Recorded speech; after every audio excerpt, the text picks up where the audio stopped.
a poor cobbler told a lie so large that an entire kingdom believed it. Each day, the lie grew bigger.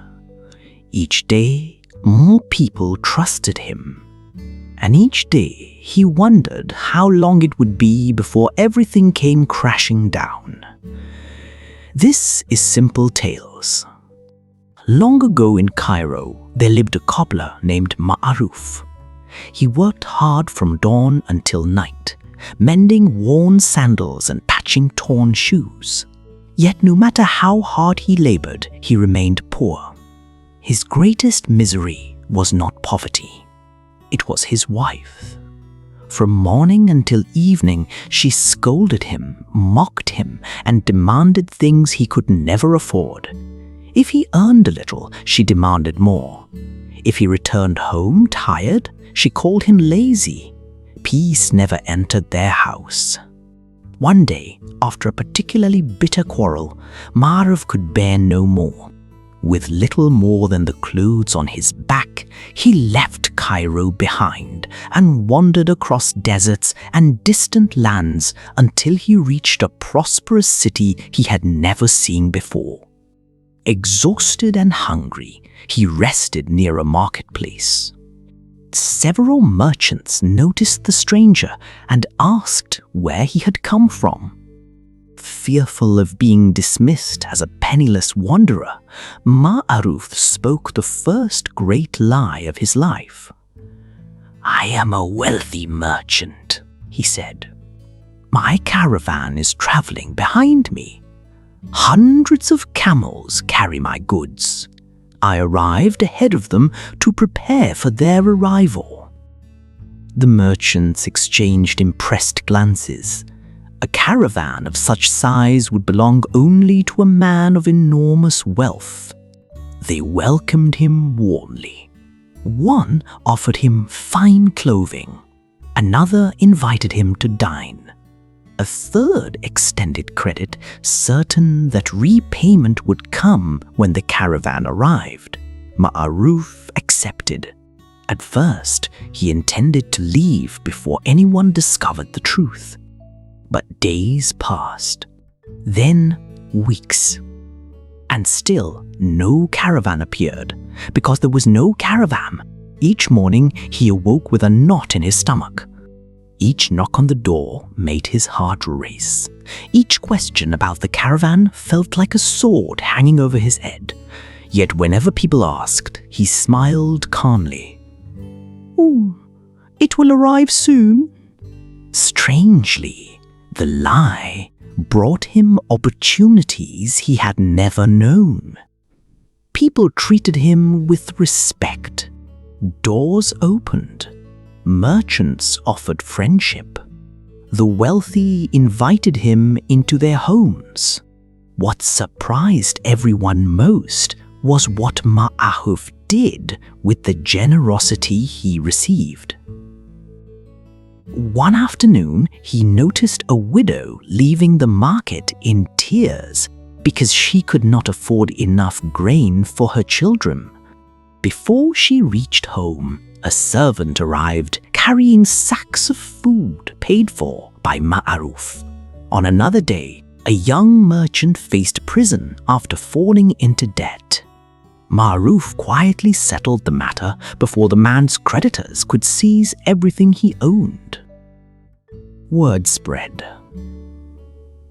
People began speaking of the wealthy merchant whose hands seemed as open as his purse. The city admired him. Many men possessed riches. Far fewer possessed generosity. Before long, stories of the mysterious merchant reached the Sultan himself. Curious, the ruler invited Ma'aruf to court. The cobbler entered the palace, trembling inside, but smiling outside. The Sultan found him charming and wise. Soon he became a frequent guest. Then matters became far more dangerous. The Sultan announced that he wished Ma'aruf to marry his daughter. The court celebrated. Ma'aruf nearly fainted. How could he marry a princess when his entire life rested upon a lie? But refusing the Sultan was impossible. The wedding preparations began. The city rejoiced. Only Maruf spent his nights staring into darkness. He had climbed so high that the fall would destroy him. Soon the truth would emerge.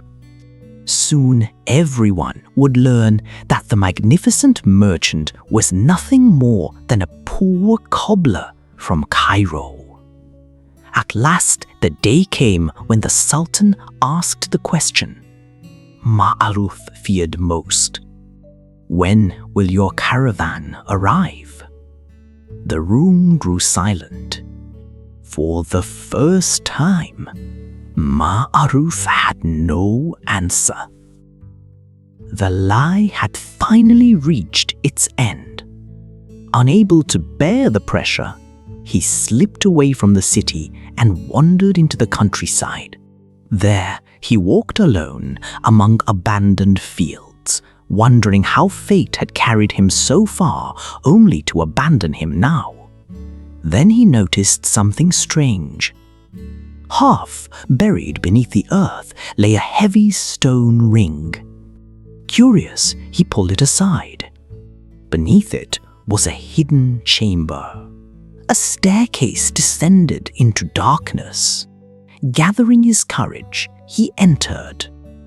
Deep below the ground, he discovered a vast hall filled with gold, jewels, and treasures that glittered in the darkness like captured stars. At its center rested an ancient ring upon a pedestal of black stone. The moment his fingers touched it, warmth surged through the metal. The chamber trembled. Ancient symbols carved into the walls began to glow. A deep rumble echoed beneath the earth. Then smoke poured upward from the ring itself. It twisted through the hall like a living storm, filling every corner before gathering into a towering shape. Two eyes opened within the swirling darkness. They burned like molten bronze.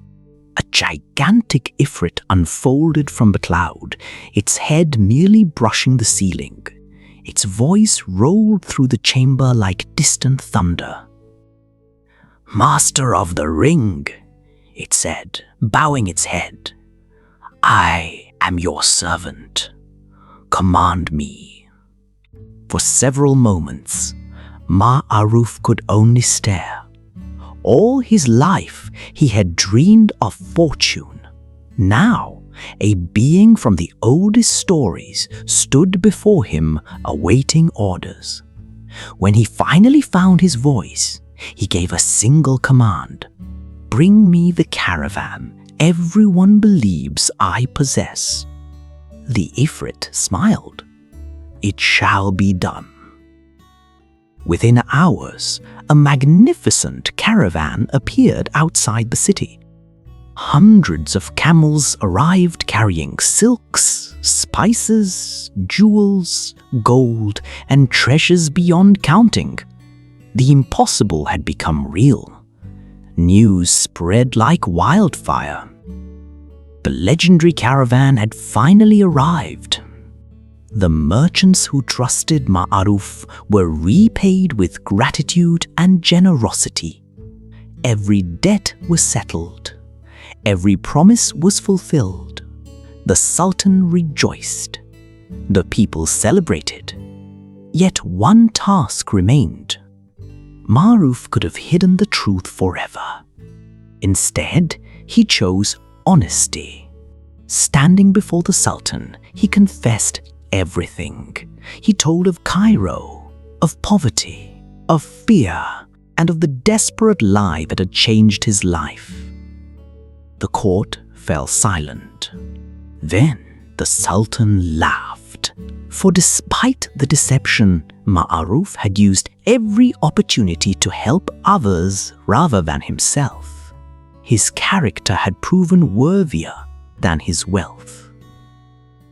The marriage went forward.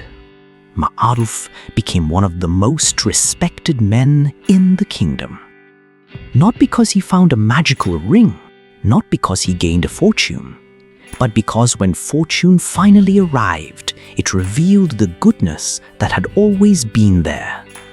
The tale of Ma'aruf the Cobbler reminds us that luck may change our circumstances, but character determines what we become.